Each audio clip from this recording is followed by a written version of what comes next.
New Mexico, 1944. When the military convoy rolled through the desert gates of what had once been a cattle ranch, the wheelchair-bound Japanese prisoners braced themselves for the worst. Among them was Hiroshi Tanaka, 32, a former engineer from Osaka whose spine had been shattered by shrapnel in the Pacific. As his stretcher was carefully lifted from the transport truck, he closed his eyes and whispered what he believed would be his final prayer. What he couldn't imagine was that this dusty corner of America would teach him something the war had stolen, that compassion knows no uniform, no flag, no language. Before we continue, subscribe and hit the bell. Here we retell the human stories forgotten by war. The late afternoon sun cast long shadows across the camp as 12 Japanese prisoners with various degrees of paralysis were brought to what they assumed would be their place of suffering. The facility had been hastily converted from a working ranch, and the smell of sage and dry earth mixed with the clinical scent of medical supplies. Hiroshi, unable to move below his chest, watched through half-closed eyes as American soldiers approached with what appeared to be wheelchairs. Impossible, he thought in Japanese, his voice barely a whisper. Dr. Margaret Foster, a Red Cross volunteer from Santa Fe, knelt beside his stretcher. Her Spanish was broken, her Japanese non-existent, but her smile needed no translation. She pointed to a sturdy wooden wheelchair with leather straps and hand-forged wheels, clearly built by someone who cared about craftsmanship, not just function. "For you," she said slowly, her hands gesturing gently. "To move. To live." Hiroshi's eyes filled with tears he hadn't allowed himself to shed since his injury. In Japan, disabled soldiers were often forgotten, hidden away as shameful reminders of defeat. Here in enemy territory, strangers were offering him mobility, and with it, dignity. The other paralyzed prisoners watched in stunned silence as American medical staff carefully transferred each man to his own wheelchair. Some were simple wooden constructions with rope grips, others had been modified with cushions and adjustable supports. None were perfect, but all had been made with obvious care. As the desert wind carried the sound of cattle lowing in nearby pastures, Hiroshi gripped the wheels of his new chair and pushed forward for the first time in 8 months. The movement was awkward, his hands soft from months of immobility, but he was moving under his own power. The camp itself revealed thoughtful preparation. Wooden ramps led to every building. Doorways had been widened, and signs painted with Japanese characters pointed toward different areas. Someone had planned for their arrival, not as burdens to be contained, but as human beings deserving of accessibility and dignity.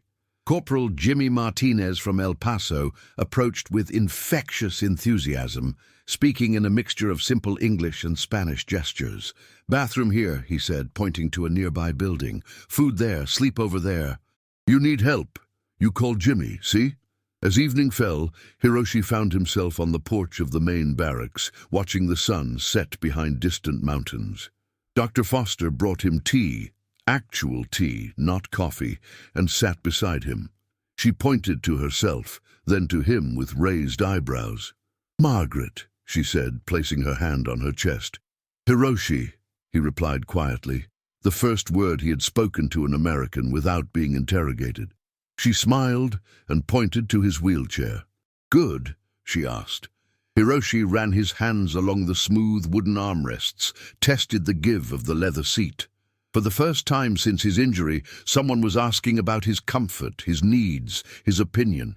"Good," he repeated, then added in Japanese, "Arigato gozaimasu."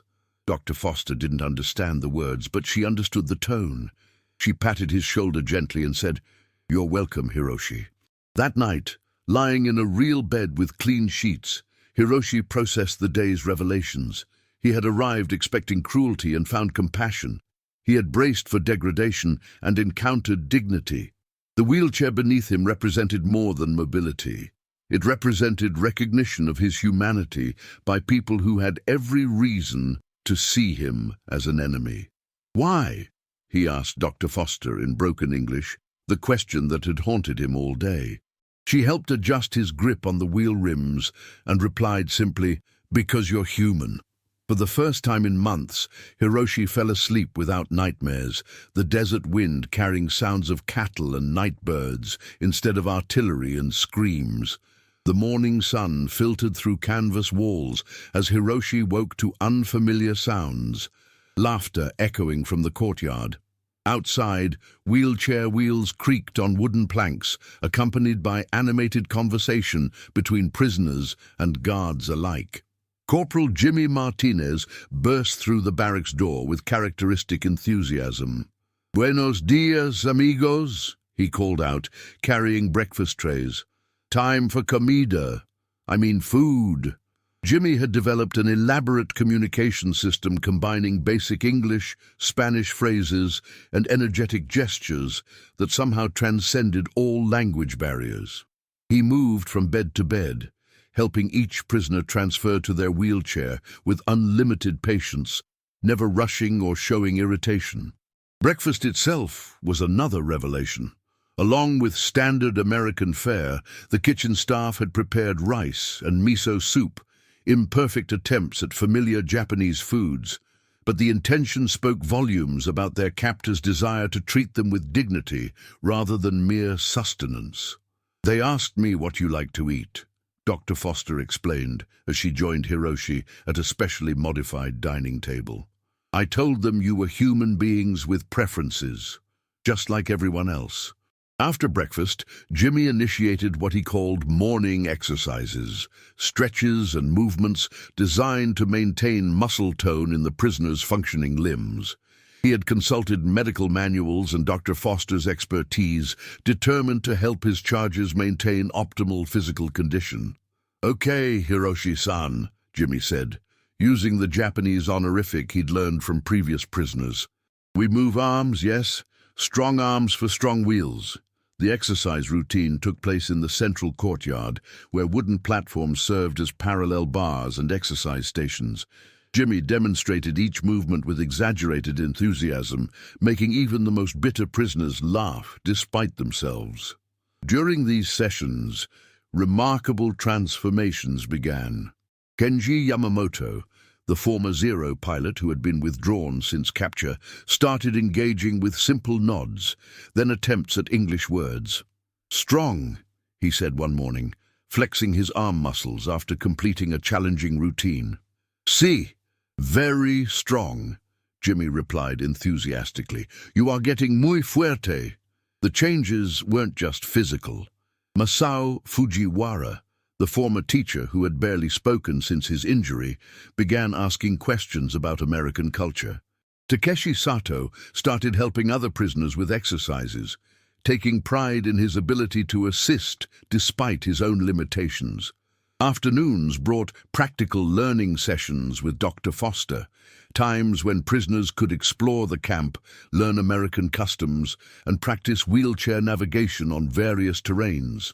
The ranch setting provided ideal rehabilitation opportunities, from smooth concrete paths for beginners to challenging gravel roads for advanced users. Hiroshi gravitated toward the workshop area, where American staff engaged in construction and repair projects. His engineering background drew him to their problem-solving, improving wheelchair ramps, modifying tools for disabled use, creating efficient systems for camp operations. Frank Peterson, the grizzled ranch foreman supervising camp maintenance, noticed Hiroshi's interest. Despite being set in his ways, Frank possessed practical mechanical understanding that transcended cultural boundaries. "You know tools?" Frank asked one afternoon, holding up a broken measuring device. Hiroshi nodded and gestured for closer examination. His trained eyes quickly identified the problem, a misaligned gear preventing accurate measurements. Using gestures and simple English words learned from Dr. Foster, he explained the issue and suggested solutions. Working together, the former Japanese engineer and American ranch foreman spent an hour carefully repairing the device. When it functioned perfectly again, Frank slapped Hiroshi's shoulder with genuine appreciation. "You're all right, partner," Frank grinned. "All right indeed." That evening's dinner atmosphere was noticeably different from their first night. Conversation flowed freely, laughter punctuated meals, and American staff members joined Japanese prisoners at tables, sharing stories despite language barriers. Dr. Foster moved among tables, facilitating conversations, serving as translator when necessary. She had been studying Japanese with the same dedication she brought to teaching English, determined to build understanding bridges between former enemies. "Hiroshi," she said, settling beside him with a notebook, "tell me about your life before the war. What did you do? What did you enjoy?" The question startled him. For months, his identity had been reduced to his injury.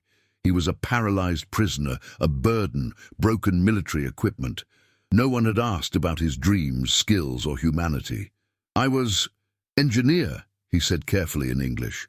"I design bridges, connect people." Dr. Foster smiled at the unintentional poetry. "Connect people. That's beautiful, Hiroshi. Important work. Now, tell us in the comments where you're watching from and what time of day this story found you. It's curious to know how far these human memories reach." As evening progressed and desert stars emerged overhead, Hiroshi thought about bridges, not just concrete and steel structures he'd once designed, but human connections being built in this unlikely place. Every act of kindness, every patient lesson, every shared meal was a span across the chasm war had created between enemies.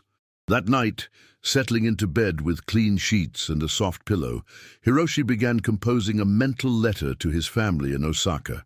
He would tell them about wheelchairs, Dr. Foster's kindness, Jimmy's enthusiasm. Most importantly, he would tell them that in this desert camp, surrounded by former enemies, he was remembering what it felt like to be human again. 3 weeks into their stay, the disabled Japanese prisoners had been given something none expected: meaningful work. The Americans had converted an old barn into a workshop where wheelchair-bound men could use their skills while seated, restoring not just mobility, but purpose and dignity. "Your hands remember," said Frank Peterson, the elderly ranch hand supervising the workshop. He watched admiringly as Hiroshi carefully measured and cut wood for new bookshelves. "War can break a man's body, but it can't break his knowledge." The workshop buzzed with activity as each man discovered that disability didn't define worth. Kenji, the former pilot, became expert at detailed wood carving, his steady hands creating intricate designs on cabinet doors. Masao Fujiwara, paralyzed from the waist down, took charge of the camp's small printing press, producing newsletters and educational materials for other prisoners. What struck Hiroshi most profoundly was the Americans' approach to problem-solving. When traditional tools proved difficult from wheelchairs, Frank and his team didn't accept limitations. They innovated, they lowered workbenches, created adjustable tool mounts, and designed pulleys, allowing the men to move heavy materials without assistance. "In Japan, I was broken," Hiroshi confided to Dr. Foster during English lessons. His vocabulary had expanded dramatically, driven by desire to express overwhelming daily gratitude. "Here, I am, useful again, Doctor." Foster smiled, handing him a War Department letter. "The furniture you're building isn't just for this camp. They're sending pieces to other POW facilities. Your work is helping prisoners everywhere." That afternoon, as Hiroshi finished a reading table designed specifically for wheelchair users, he felt something absent since before his injury: pride in contribution. The table was beautiful, functional, elegant, built to last. More importantly, it would help other disabled men maintain dignity while recovering. The Americans had systematically adapted the workspace for wheelchair accessibility.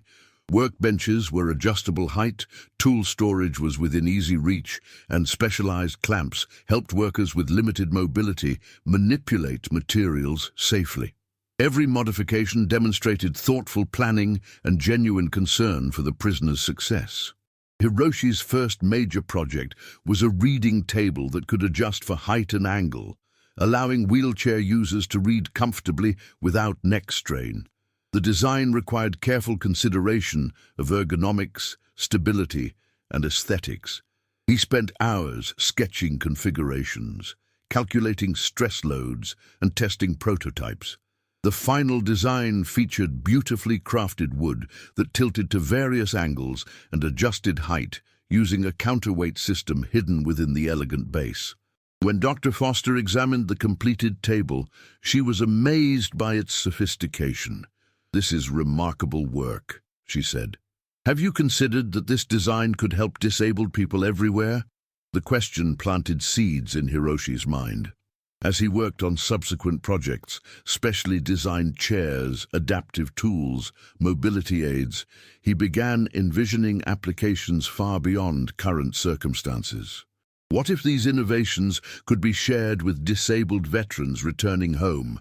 What if they could improve lives of civilian disabled individuals who'd never had access to such thoughtfully designed equipment? Other prisoners found their own paths to contribution. Takeshi Sato, despite his youth and severe injuries, displayed remarkable mechanical aptitude, becoming the workshop's wheelchair maintenance expert.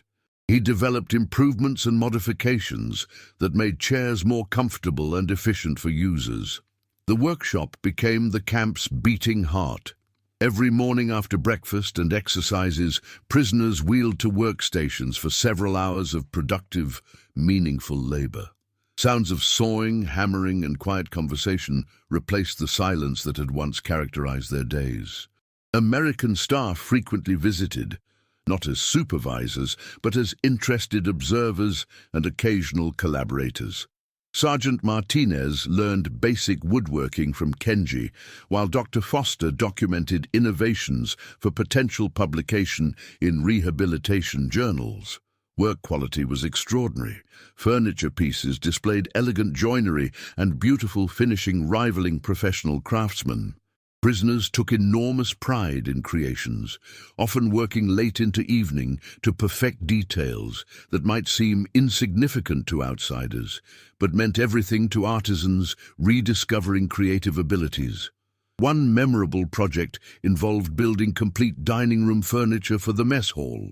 Prisoners collaborated to design and construct tables and chairs comfortable for both wheelchair users and ambulatory individuals. Finished pieces were functional and beautiful, featuring clean lines and subtle decorative elements, reflecting both American and Japanese aesthetic sensibilities. "We are making things that will last," Hiroshi observed one evening, running hands over a newly completed table's smooth finish. "Long after we leave this place, these pieces will serve other people. It feels good to create something permanent, something beautiful." The workshop program attracted attention from military officials and rehabilitation specialists visiting to observe prisoner progress. Some were initially skeptical. Could enemy prisoners be trusted with tools and given such freedom? But evidence was undeniable. Disabled Japanese prisoners were thriving, creating valuable work while maintaining perfect discipline and cooperation. As evening approached and the workshop grew quiet, Hiroshi remained at his bench, feeling the smooth wood grain. He thought of his father, a master carpenter in Osaka, who had taught him that true craftsmanship was about serving others, not just creating beauty. "Father would be proud," he whispered in Japanese, then added in English, "I am useful man again." Dr. Foster documented everything meticulously, recognizing that their small camp's developments had implications far beyond current circumstances. These methods could revolutionize care for disabled veterans throughout America and potentially worldwide. By autumn, the impossible had happened. Paralyzed Japanese prisoners had become integral camp community members. Hiroshi wheeled to the mess hall each morning, assigned to help plan meals accommodating both American and Japanese dietary needs. His engineering mind proved perfect for calculating portions and organizing efficient food distribution. "Morning, Professor," called Sergeant Mike O'Sullivan, using the nickname Americans had given Hiroshi after discovering his university education. Despite their countries being at war, Mike had developed genuine respect for the quiet Japanese engineer who could solve any practical problem the camp faced. The breakthrough moment came during a camp-wide crisis. The water pump serving the entire facility had broken down, and the nearest replacement parts were 3 days away by train.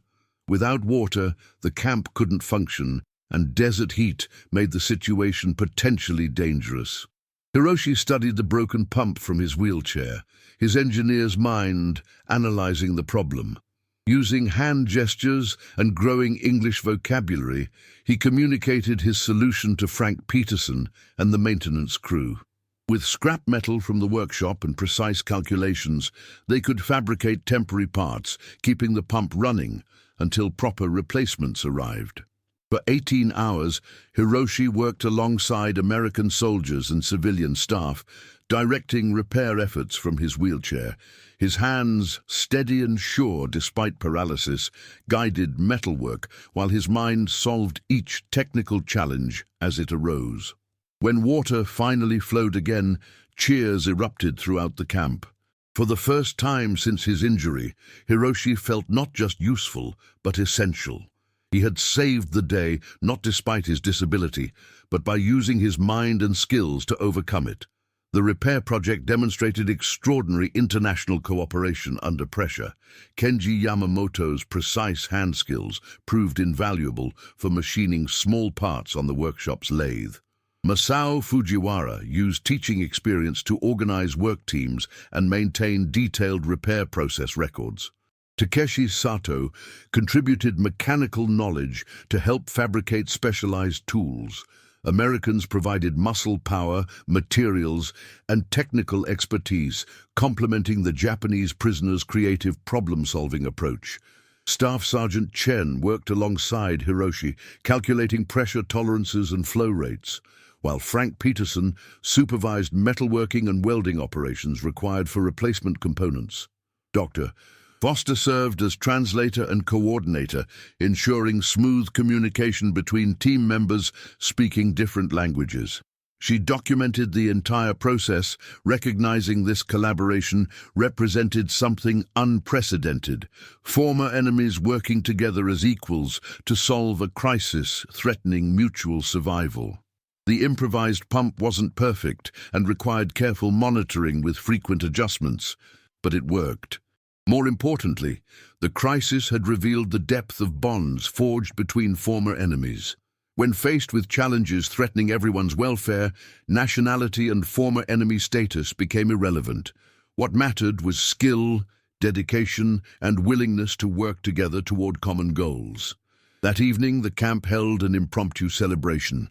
Someone found an old guitar, and soon Americans and Japanese alike were sharing songs from their homelands. Hiroshi, who had never sung in public, found himself humming along to Home on the Range while teaching Americans a simple Japanese melody his mother had once sung to him. As desert stars appeared overhead, Dr. Foster wheeled up beside him. "Your family would be proud," she said quietly. Hiroshi nodded, tears streaming down his face. "I write letter home," he said in careful English. "I tell them Americans gave me wheelchair. But more important, they gave me dignity back." The crisis had tested the camp community in unexpected ways, but the response demonstrated that bonds forged between former enemies were genuine and strong. They had proven that cooperation, respect, and shared effort could overcome even the most daunting challenges. If this story has moved you, leave a like. It helps Hiroshi's story reach more people, and remember what war tried to erase: humanity. Music served as universal language, transcending barriers war had created between them. Different languages, different styles, but same purpose, bringing people together, making life more beautiful. The water pump crisis had strengthened camp relationships and provided a collaboration template that would influence how prisoners viewed former enemies for the rest of their lives. As Hiroshi settled into bed that night, he reflected on events revealing human nature's capacity for good. Despite everything war had done to divide them, people could still choose to work together, care for one another's welfare, and build something positive from conflict's wreckage. Spring 1945 brought news that the war was ending, and with it, knowledge that Japanese prisoners would soon be repatriated. For Hiroshi, approaching departure filled him with conflicted emotions. Eagerness to return home to family, but dread at leaving the place where he had rediscovered his worth as a human being. The American staff had been quietly working on something special. In the workshop where Hiroshi had spent productive hours, Frank Peterson and his team had been building custom wheelchairs for each paralyzed prisoner. Not the simple, functional models they had used during internment, but beautifully crafted, personally fitted chairs designed to last a lifetime. "We can't send you home empty-handed," Dr. Foster explained as she presented Hiroshi with his chair. The craftsmanship was extraordinary. Lightweight steel frame, perfectly balanced wheels, and a seat cushion embroidered with both American and Japanese symbols of hope. "This is yours to keep." But the wheelchair was only part of the gift. The Americans had compiled detailed medical records, rehabilitation guidelines, and architectural plans for making homes and workplaces accessible for disabled individuals. They had translated everything into Japanese and provided multiple copies for distribution in Japan. "You're not just taking chairs home," Dr. Foster continued. "You're taking knowledge.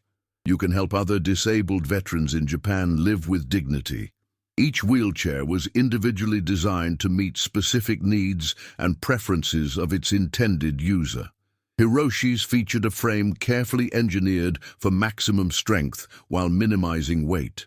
The seat was upholstered in rich leather, selected for durability and comfort, with padding positioned to provide optimal support for his particular injury pattern. The wheels were works of art, custom-forged steel rims with individually tensioned spokes for perfect balance and smoothness. Handrims were wrapped in leather, providing excellent grip without causing blisters during extended use. Even smallest details were considered. Axles were sealed and lubricated with precision bearings requiring minimal maintenance.